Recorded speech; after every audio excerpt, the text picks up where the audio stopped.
खोतली विधानसभा से विधायक रहे बड़े ही ऊर्जावान पूर्व मंत्री चौधरी युवराज सिंह जी, हमारी पार्टी के प्रदेश निकाय चुनाव प्रभारी भाई अभिषेक चौधरी जी, पार्टी के बड़े ही सीनियर नेता जगदीश आर्य जी, हमारी पार्टी के क्षेत्रीय महासचिव बड़े भाई धर्मेंद्र तोमर जी, खोतली विधानसभा से पूर्व प्रत्याशी रहे मेरे छोटे भाई शिवान सैनी जी, हमारी पार्टी के प्रदेश प्रवक्ता बड़े ही ऊर्जावान मेरे छोटे भाई कमल गौतम जी, और इस खूबसूरत प्रोग्राम के आयोजक मैं तो दिल की गहराई से भूपेंद्र प्रधान जी को बधाई देना चाहता हूँ। बड़ा ही अच्छा प्रोग्राम इन्होंने आज यहाँ किया।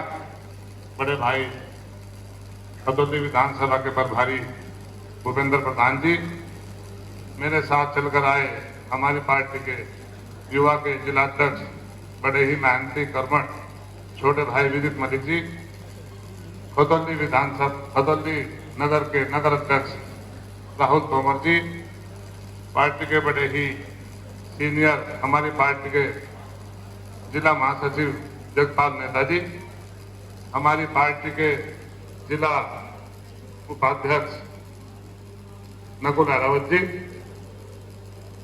और खोतली जान सक्ष हमारी पार्टी के ब्लॉक अध्यक्ष छोटे भाई आकाश चौधरी जी, एवं सामने उपस्थित सभी सम्मानित मेरे बुजुर्गों, दोस्तों, भाइयों, माताओं, बहनों, पत्रकार बंधुओं, आज का जो प्रोग्राम है वो सदस्यता अभियान का प्रोग्राम है। सदस्यता अभियान क्यों चलाया जाता है? सदस्यता अभियान जो कार्यकर्ता होता है, पार्टी के लीड होता है, पार्टी की नीति का कैसे पता चलेगा? पार्टी की नीति का जाकर जब पार्टी के नेतागण, सीनियर नेतागण गांव गांव घर घर जाएंगे, पार्टी की नीति बताओगे, तभी तो पार्टी की नीति का पता चलेगा। वैसे थोड़ा ही पता चलेगा। आज देश में प्रदेश में हमारी पार्टी के राष्ट्रीय नेता माननीय जयंत चौधरी को सबसे ज्यादा पसंद किया जा रहा है। अभी कुछ लोग कहेंगे नुबजी पार्टी का आपकी 8 MLA हैं, 1 राज्यसभा सदस्य है, तो इस बात का कुछ पता नहीं लगता कौन सी पार्टी कहाँ बढ़ जाए। केजरीवाल को कोई कुछ नहीं समझता था, ये तो उनको वैसे ही धरना प्रदर्शन कर रहा, आंदोलन कर रहा। आज उनकी 2 प्रदेशों में सरकार है, और गुजरात में भाजपा उनसे डरी हुई है कि कहीं केजरीवाल की सरकार गुजरात में ना आ जाए। आज जितने बुद्धिजीवी हैं इस देश के, अगर वे विचार करते हैं, चर्चा करते हैं, तो ये जरूर करते हैं आज के युवा नेता जितने भी हैं उनमें सबसे अच्छी सोच, सबसे अच्छा विजन, सबसे अच्छी बात रखने वाले माननीय जयंत चौधरी है, और कोई उनके जैसा नहीं है। या कोई है आपको भी लगता हो? भाई कोई तो झूठ बोल रहा, प्रधानमंत्री अभी कुछ कह रहे, बिहार में कुछ कह रहे, बंगाल में जाकर कुछ कह देंगे। ऐसा प्रधानमंत्री तो हमने आज तक देखा ही नहीं कि आज कुछ कह रहा, 1 साल बाद कुछ कह रहा। इससे पहले भी प्रधानमंत्री हुए, मनमोहन सिंह भी हुए, इंदिरा गांधी भी हुई, राजीव गांधी भी हुई, बड़े बड़े अटल बिहारी भी हुए। प्रधानमंत्री ये कह रहा भाई 70 साल दे दी हमने कांग्रेस को, और कांग्रेस ने कुछ करा नहीं। पहले तो 70 साल कांग्रेस को हुए नहीं, 50 साल कांग्रेस को हुए थे, 20 साल और सरकारों को हो गए। अटल बिहारी वाजपेयी यूं कह रहे लोकसभा में, क्योंकि भाई हम राजनीति के तहत किसी के जो कार्य किए हुए उन्हें वो नहीं कर सकते। देखिए देश ने बहुत तरक्की करी, कांग्रेस के राज में करी, और प्रधानमंत्री ये कह रहे देश में कुछ हुआ ही नहीं, 70 साल में सारा खत्म कर दिया। अरे 70 साल में देश ने जो करा था, जो कमाया था, जो बनाया था, वो तो सारा बेच दिया। आज हमारे प्रधानमंत्री 4 गुजरात के जो उद्योगपति हैं उन्हें मालदार करना काम कर रहे। अब से सन 86 में जो गौतम अडानी जी हैं टुट्टे से स्कूटर पर घूमते थे, आज भी भारत के नहीं दुनिया के दूसरे नंबर के मालदार व्यक्ति हैं। वे कैसे हो गए हमें ये तो बता दो। ऐसी कौन सी वो है उन पर? मैं किसान तो मालदार हो नहीं रहा, या कोई हो रहा जी? हम तो किसान को 25 साल पहले भी ऐसे ही देख रहे थे, आज भी ऐसे ही देख रहे, या कोई मालदार हुआ? तो ये नीति तो सरकार की उन 4 उद्योगपति के द्वारा बनाई जा रही। अरे किसान बिल पास तो बाद में हुआ, और इन्होंने गोदाम पहले बना दिए हरियाणा में, पंजाब में। इसका मतलब तो यह है कि सरकार उद्योगपति की द्रौपदी के बारे में ही सोचकर उनके हित की बात रखते हुए इसी हिसाब से देश में प्रदेश में नीति बना ली सर। भाजपा क्या करती है? भाजपा करती है हिंदू और मुसलमान। हमारी पार्टी का एजेंडा होगा किसान, युवा, बेरोजगार। भाई युवा के बारे में कुछ नहीं सोच रही, किसान के बारे में कुछ नहीं सोच रही, बेरोजगार के बारे में कुछ नहीं सोच रही। या कोई सोच रही क्या? मेरे युवा साथी बैठे अभी यहाँ से कुछ सोच रही? कोई कार्य नहीं। और मैं दलित समाज के लोग बैठे, मैं आपको इन्हें भी एक बात बता दूं, ये भी नहीं कर रहे भाई हमारा आरक्षण ये है फलाना ढिमका। इनका आरक्षण भी सिस्टम के तहत खत्म कर दिया जाएगा। जब सरकारी नौकरी जाने तो इन्हें आरक्षण इन्हें भी नहीं मिलना। इन्होंने भी विधानसभा चुनाव में 10-10 हजार वोट इन्हें दे दी भाजपा वालों को, दलित में भी। नहीं तो खतौली से राजपाल सैनी जी एमएलए होते। अगर बसपा की वोट ट्रांसफर ना होती थोड़ी सी भी, तो आज प्रदेश में किसान की सरकार होती, इनकी सरकार नहीं होती। एक बेईमानी बहुत ज्यादा ही है इसमें, आपको सबको पता।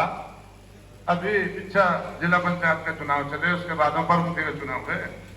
भाई सभी ना किसी को वैसा हरा दिया, किसी को वैसा हरा दिया।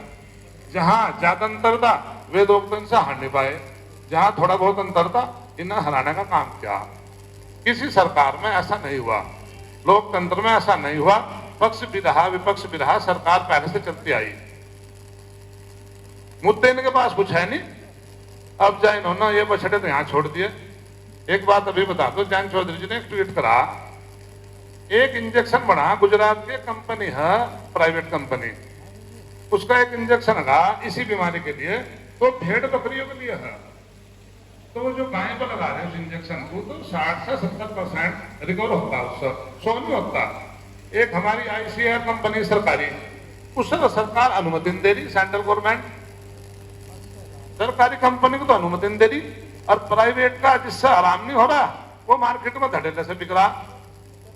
तो ये भी उसे आर्थिक मदद पहुंचाने के लिए हो रहा।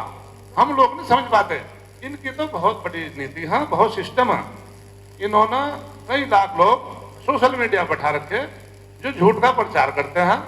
वहां ऐसे होगा, वहां ऐसे होगा, वहां हिंदू को मुसलमान ने मार दिया, वहां मुसलमान ने हिंदू को मार दिया। तो यही इनका प्रचार है। किसान के बारे में कोई सोच नहीं।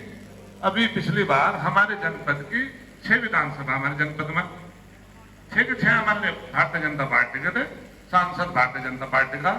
किसी ने किसान के बारे में कोई आवाज उठाई का? किसान के बारे में उठाई हो, मजदूर के बारे में उठाई हो, या नौजवान के बारे में उठाई हो, बेरोजगार के बारे में उठाई हो? उठाई क्या? मेरे सभी आदरणीय बैठे यहाँ, उठाई क्या? बताओ जरा। किसान के गन्ने के भाव के बारे में, गन्ना यहाँ की मुख्य फसल है, गन्ने के बारे में कोई बात करी भारतीय जनता पार्टी ने? भाव के बारे में कोई बात करी भारतीय जनता पार्टी ने?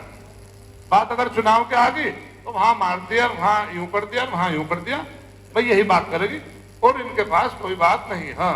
अपने आप ही किसी के पास चले जाओ, मस्जिद में चले जाओ, कहीं चले जाओ, यहां ये वैसा भ्रामक प्रचार कर रहे, आपस में एक दूसरे को लड़ा रहे, सोशल मीडिया पर आधी बात झूठ फैला रहे। यहां से देखो ऐसा है, आपस में लड़कर कोई भी देश तरक्की नहीं कर सकता। यहां से हिंदुओं को निकाल दो, जब देश तरक्की नहीं करता, मुसलमानों को निकाल दो तब तरक्की नहीं करता। ये तो मिलजुल के ही तरक्की करेगा देश। और देश ने बहुत तरक्की करी, ऐसी बात नहीं। बहुत अस्पताल बने देश 1947 से, और आज तक बहुत ऊपर गया। प्रधानमंत्री कहते थे, आपने भी भाषण सुना होगा, कि जब किसी देश का रुपया गिरता है तो उसका रुपया नहीं गिरता, उसकी साख गिरती है। आज रुपया गिरता जा रहा है हमारा, आज साख नहीं गिरती।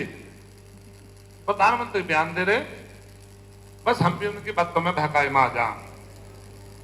हमें बहकाए में नहीं आना, हमें देखना किसान की बात कौन करेगा, युवा की बात कौन करेगा, बेरोजगार की बात कौन करेगा, गरीब की बात कौन करेगा, मजदूर की बात कौन करेगा।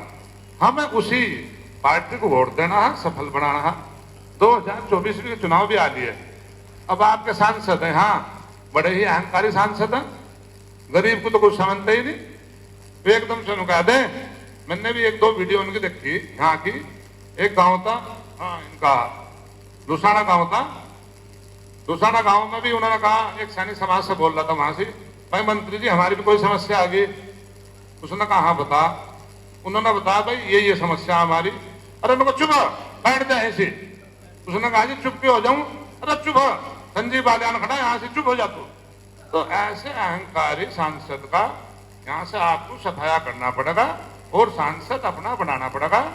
और यहाँ से राष्ट्रीय लोकदल पार्टी ही विपक्ष में है, राष्ट्रीय लोकदल पार्टी यहाँ से हटा सके। और मैं आपको एक बात और बता रहा, देखो किसान इकट्ठा हुआ, किसान आंदोलन चला, ये नो कहते थे भाई नरेंद्र मोदी तो कोई भी कानून बना दे वापस लेता नहीं। जब किसान मजदूर इकट्ठे हुए तो इस अहंकारी प्रधानमंत्री को झुकना पड़ा, आपके सामने झुकना पड़ा अहंकारी प्रधानमंत्री को। तो मैं आपको विश्वास दिला रहा, आपसे अनुरोध कर रहा, निवेदन कर रहा, भाई 2024 में भी इकट्ठे हो जाओ, 2024 में इकट्ठे हो जाओ। यहाँ से सांसद भी बदलेगा, सरकार भी बदलेगी, आपका विकास कार्य होगा, क्षेत्र का भी होगा। और 2027 में एमएलए भी बदलेगा। अब कदम भूल चूक होगी, एमएलए भी आपका बहुत बदतमीजी। हाँ, इसमें कोई कहने में मुझे कोई वो नहीं है, ये भी बदतमीजी करता है एमएलए यहाँ से, जो आपका एमएलए है विक्रम सैनी, ये भी बदतमीजी आदमी। कहीं कुछ कह दे, ब्राह्मणों के बारे में कुछ कह देगा, कभी किसी और के बारे में कह देगा। अरे तो सभी समाज के लोग हैं, सभी अपने हैं, सभी के बारे में अच्छी बात करनी चाहिए।